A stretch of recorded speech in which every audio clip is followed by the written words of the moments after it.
Hello sewing students! I hope you're doing well today. In this video we're going to make stuffed bats. They're made out of polar fleece and felt and it's going to be really fun. We have 3 steps. First we're going to cut out the fabric today, we're going to embroider the eyes, and we're going to sew the face pieces on. I'm ready to go. Let's do it! Students, I'd like to go over all the materials that you should have in your sewing kit. I left sewing kits for each of you at Homeschool Campus Burbank, so you should all have a bag with everything you need for this project. The first thing in your kit is polar fleece. You should have enough for your bat. They're about this big. The second thing is your fabric, your polar fleece fabric, and then you should have 2 felt eyes, 4 felt teeth, a felt mouth, and some embroidery thread. You should have a pattern that looks like this. You should have your fabric cutting scissors. This you have to provide from your own tools at home. And then you need to also provide an embroidery needle and your mini scissors and your pins. And these are things that you should already have with your sewing tools. And that's it. Let's start. This is how your pattern should look when it's laid out on the fabric. Polar fleece doesn't have a grain, so you don't have to worry about a selvage edge or the length grain. Just place your bat pattern with 2 layers. Make sure you have 2 layers because you're going to need a front and a back. So I have 2 layers here. I folded it in half and then I laid my bat on it. And I'm using my fabric weights. If you don't have fabric weights, use pins. I added some pins to the ears, the wings, and the feet. And everything's nice and flat and looks good. So now I'm going to start cutting out.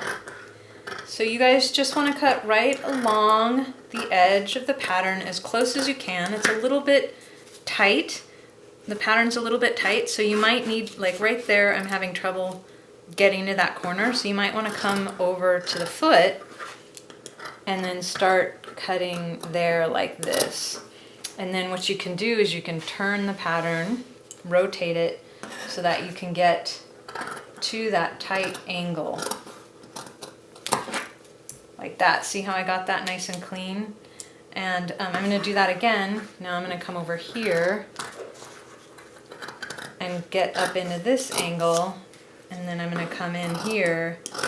So the trick to cutting out the bat is rotating and twisting all your angles. So I'm going to turn it again like that so I can come into here and get this corner here. So don't be afraid to angle and twist and turn it so you can get all the tight corners on the bat. And you'll go ahead and finish cutting that out, and then we'll start the next step.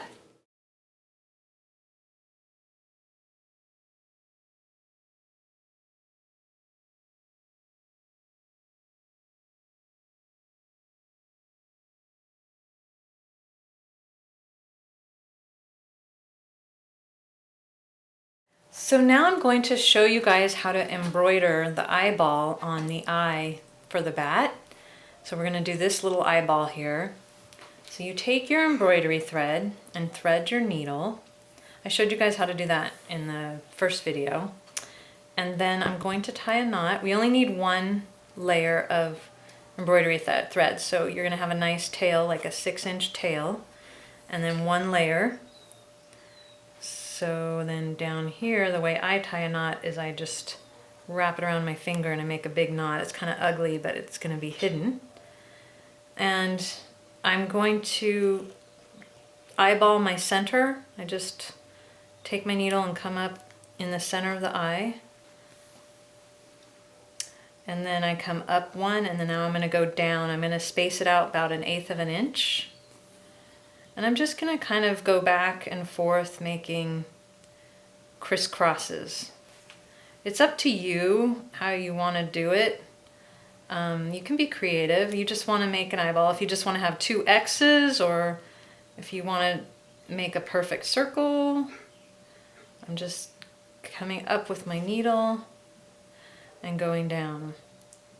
So you're going to need to do this twice because you have 2 eyes. And it's up to you how big you want to make it. you know, be creative. My eyeballs are, they're about 1/4 of an inch in diameter. So if you want to make them bigger or tinier, that's up to you. The eyeballs on the black bat are really small, if you can see that. And the eyeballs on my orange bat are quite a bit bigger.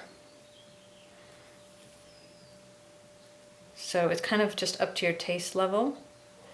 I'm going to do a few more rounds. I'm trying to make it a circle. Do your best to make it a circle. If you want to make them squares, you can. If you want to make the eyeballs triangles, you can. It's up to you. I have a little open space, so I'm going to do one more. I don't want to see any of my felt. So actually I'm going to do one more.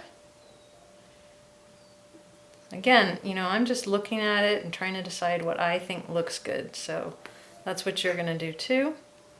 There, I like that. So I'm going to stop there. Now all I have to do is tie a knot in the back. I like to pick up a little bit of the felt, and I don't want it to show on the other side, so I just take a really tiny amount and I put my needle through that hole and it makes a knot.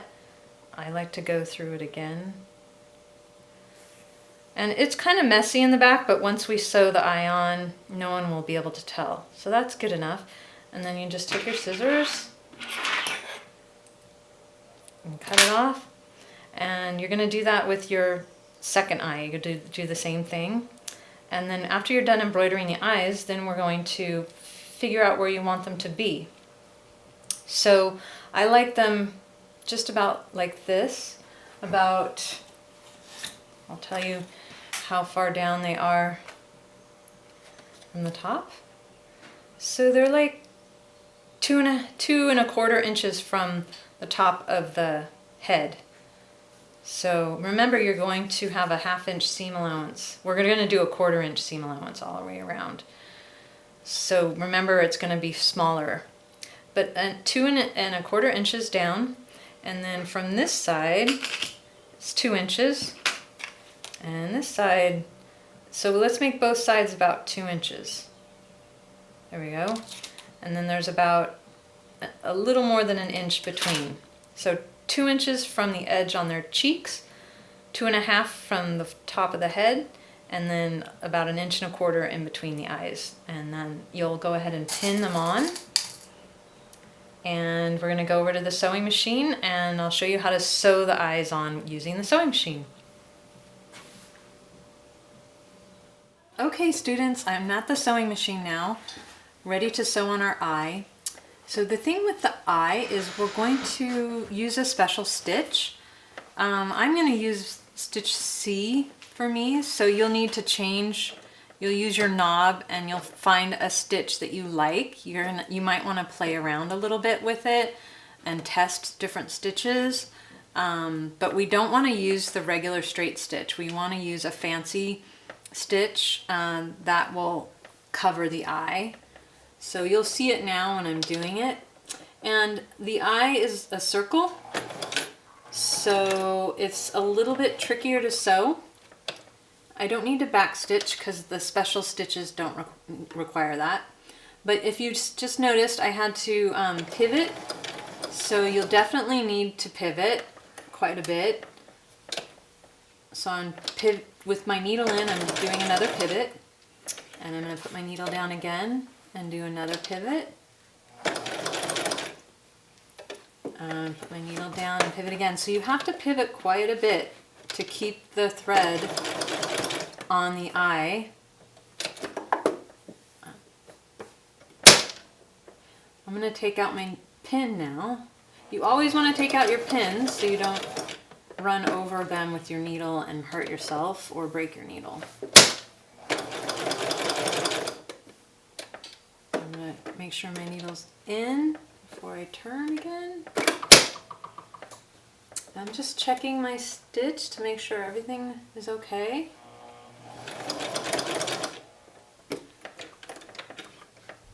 It takes a little while to sew the eye on. Mine is bunching up, so I'm gonna loosen it up.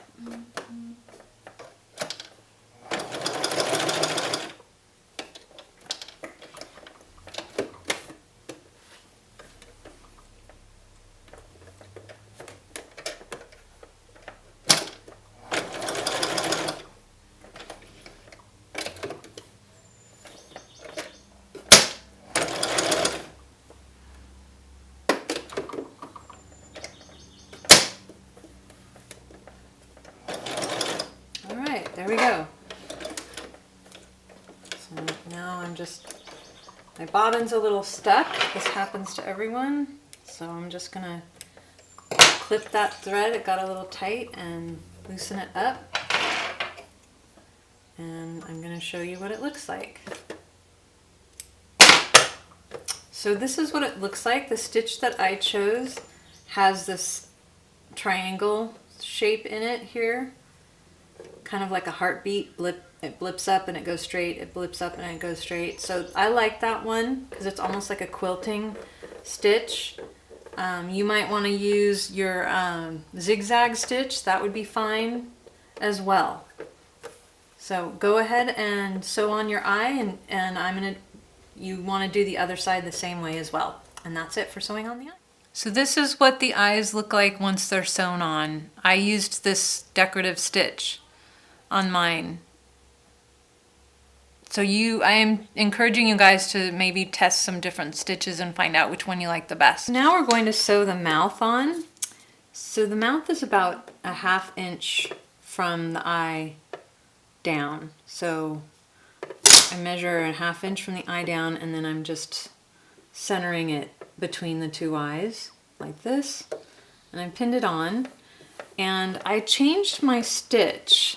Instead of using this decorative sort of quilting stitch, I'm using a different quilting stitch that's going to cover the mouth. I'll show that to you when I'm done. If you don't have that quilting stitch, then you could just use your zigzag stitch.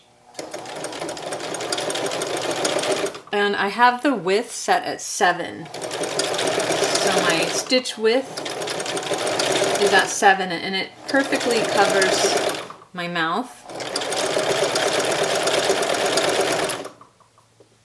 Again, if you don't have these stitches or you're unsure, just go ahead and use your zigzag.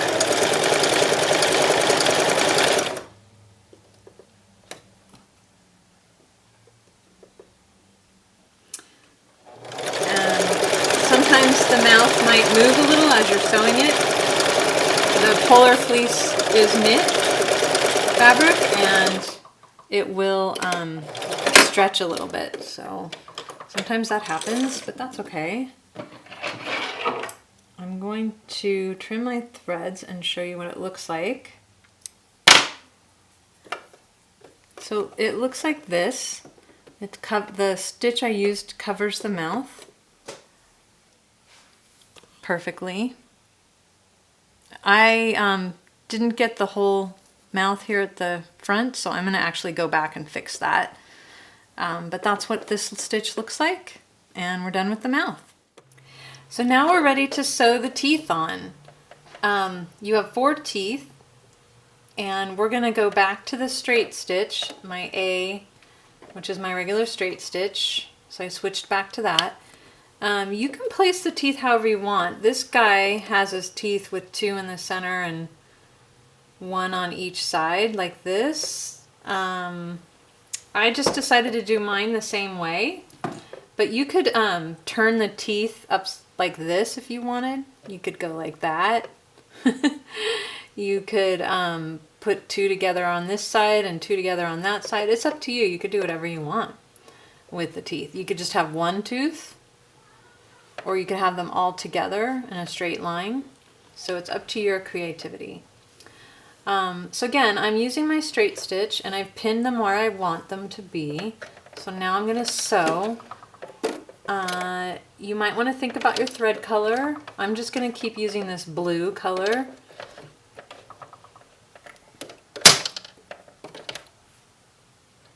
So it's going to show up quite a bit because it's blue against the orange. So I've got my needle in and I can take my pin out because the teeth are super small, so you need to take that pin out before you go. And I'm just going to stitch a line around the edge of the triangle.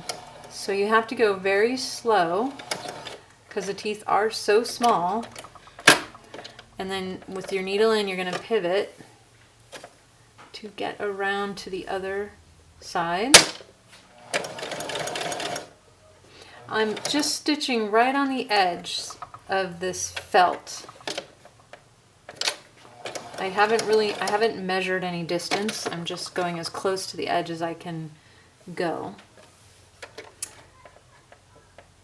I'm going to go one more stitch. So it's a little bit tricky because the tooth is so small, so just do your best. And if you use the same thread color as the tooth, then your mistakes won't show as much. I'm being very brave and using a contrast color, so it's going to show quite a bit. So I'm done with my tooth, and I'm just going to cut my threads. I can show this to you.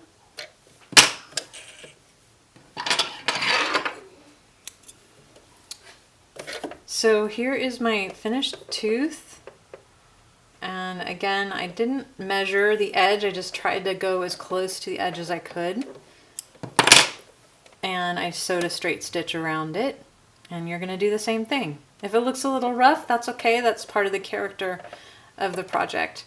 So now the next step would be to go ahead and finish sewing all the other teeth on.